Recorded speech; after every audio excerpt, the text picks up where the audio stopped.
Hello friends, আর কে রয় series নামে সকলকে সুস্বাগতম।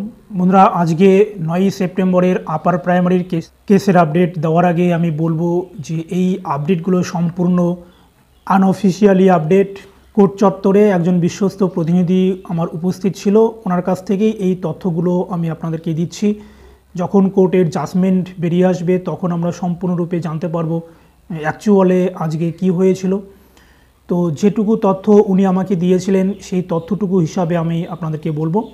আজকে প্রায় 2:40 নাগাদ কোর্টে হিয়ারিংটি শুরু হয়।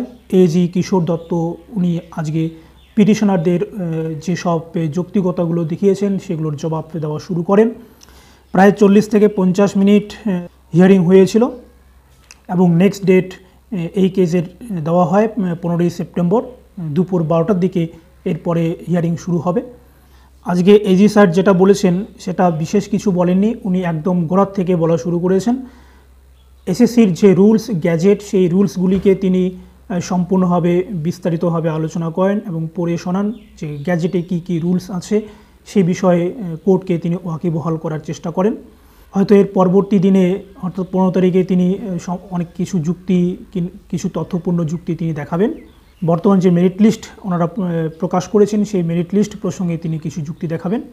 টেট ওয়েটের সম্পর্কে যেটা জানা যাচ্ছে যে সেখানে তিনি বলেছেন, এজি স্যার বলেছেন যে 2012 সালে যেহেতু টেটের সার্টিফিকেট দেওয়া হয়েছিল সেহেতু তাদের মার্কস একদম যেটা আছে সেটাই আছে এবং 2015 সালে যে টেট পরীক্ষা হয়েছিল সেই টেট পরীক্ষার পুনরায় মূল্যায়ন করা হয় 2018 সাল পর্যন্ত।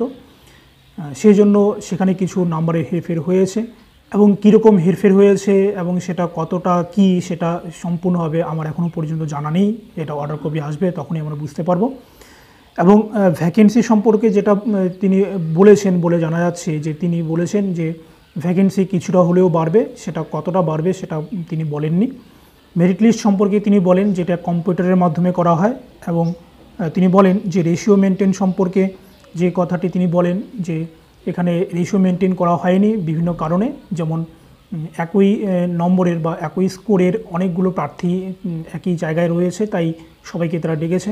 ফাইনাল যে ভ্যাকেন্সি থাকবে সেই ভ্যাকেন্সিতে যতজন প্রার্থী এমপ্যানেলড হবে তারপর থেকে যতগুলো থাকবে সবাই ওয়েটিং লিস্টে থাকবে। যদি ভ্যাকেন্সি বাড়ে তবে সেই ওয়েটিং লিস্ট থেকে যতজনকে নেওয়া সম্ভব তাদেরকে নেওয়া হবে।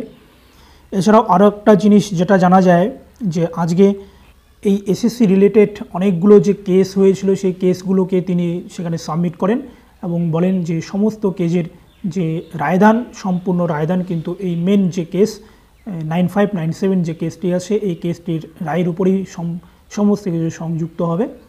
অর্থাৎ অন্যান্য যে কেসগুলো আছে সেই কেসগুলোর হিয়ারিং নাও হতে পারে, এই কেসটির যা রায় বের হবে সেই রায়ের উপরেই অন্যান্য কেসের ভবিষ্যৎ নির্ভর করছে। আজকে তিনি গ্যাজেটের রুলসগুলি ব্যাখ্যা করেন, বিশ্লেষণ করেন। এরপরে কমিশন যে মেরিট লিস্ট এবং অন্যান্য বিষয়গুলো তারা করেছে সেগুলোর ব্যাখ্যা দেবেন। বন্ধুরা, এর আগে আমরা জানতে পেরেছি যে এজি স্যার মিনিমাম 2টো হিয়ারিং করবেন, 2টো হিয়ারিংয়ের মধ্যে তিনি সমস্ত বিষয়টিকে ব্যাখ্যা করবেন। তো উনি বেসিক লেভেল থেকে শুরু করে সমস্ত কিছু বলবেন, এটা আপনারা কখনোই নেগেটিভ ভাববেন না। তিনি সমস্ত কিছু একবারেই গুছিয়ে বলার চেষ্টা করছেন। ওনার যখন বলা শেষ হবে অনেকে ভাবছেন যে তারপরে কিছু আর্গুমেন্ট হবে, বিকাশবাবু বা পিটিশনারদের উকিল বাবুরা কিছু বলবেন আর্গুমেন্ট হিসাবে। তো বন্ধুরা, এক্ষেত্রে আমি যেটা বলবো যে পিটিশনারদের পক্ষ থেকে যেটা বলার সেটা বলা হয়ে গেছে, তাদের বক্তব্য তারা পেশ করেছেন। এরপরে কমিশন তাদের নিজের মতো করে বক্তব্য পেশ করছেন। এর পরবর্তীতে দুপক্ষেই একই মুখোমুখি দাঁড়িয়ে তারা কখনোই এখানে কোনো রকম আর্গুমেন্ট করবেন না।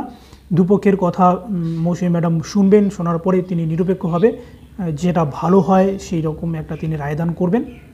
যদি পিটিশনারদের পক্ষ থেকে কোনো কিছু আরও বলার থাকে তাহলে সেটা ওনাদেরকে স্পেশালভাবে পরবর্তীতে হয়তো অনুমতি নিয়ে তাদেরকে বলতে হবে। তবে আপনারা ধরে রাখুন যে আর পিটিশনারের পক্ষ থেকে আর কেউ বলছেন না, এবার এজি সাহেব বলার পরেই কিন্তু রায়দান চলে আসবে। তো বন্ধুরা, যাই হোক, কোর্টের জাজমেন্ট বা অর্ডার বেরিয়ে আসার পরেই কিন্তু আমরা সমস্ত কিছু বিষয়ে সম্পূর্ণ জলের মতো পরিষ্কার দেখতে পাবো কি হচ্ছে।